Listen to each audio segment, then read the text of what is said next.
আমি ধানের শীষে ভোট দেওয়ার কারণে আমাকে ডিভোর্স দিয়েছে। স্বামীর নিষেধ উপেক্ষা করে ধানের শীষে ভোট দেয়ায় তালাক দেয়া ফেনীর গৃহবধূ বিবি জহুরা ও তার ৩ সন্তানের দায়িত্ব নিয়েছেন বিএনপি চেয়ারম্যান তারেক রহমান। ১৪ ফেব্রুয়ারি শনিবার বিকেলে ফেনী সদর উপজেলার ধর্মপুর গ্রামে জহুরার শ্বশুর বাড়িতে গিয়ে এ ঘোষণা দেয় আমরা বিএনপি পরিবার। আমি ধানের শীষে ভোট দেওয়ার কারণে আমাকে ডিভোর্স দিয়েছে।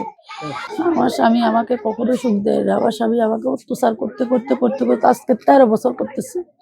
আমার স্বামী আমাকে যেটা দিয়ে পারছে এটা দিয়ে বেড়েছে।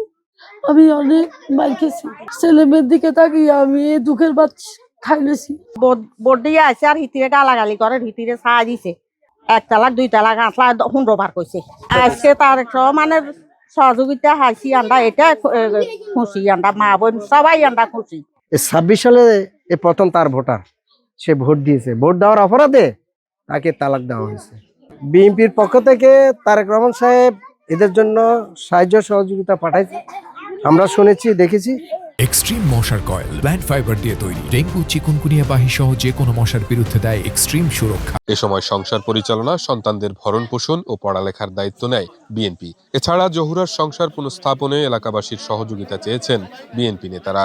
তারেক রহমান সাহেব জানার পর তিনি তাৎক্ষণিক আমাদেরকে সাথে যোগাযোগ করেছেন। আমাদের বিএনপি পরিবার, আমাদের মিথুন সহ যারা আছেন, শাকিল সহ এদের সাথে যোগাযোগ করে ওদেরকে পাঠিয়েছেন। সাথে সাথে আমাকেও ওদের সাথে আসার জন্য নির্দেশ দিয়েছেন। আমরা এখানে এসেছি, ওনার খোঁজ খবর নিয়েছি। ওনার জন্য তারেক রহমান সাহেবের পক্ষ থেকে একটা উপহার ছিল, সেটা আমরা দিয়েছি।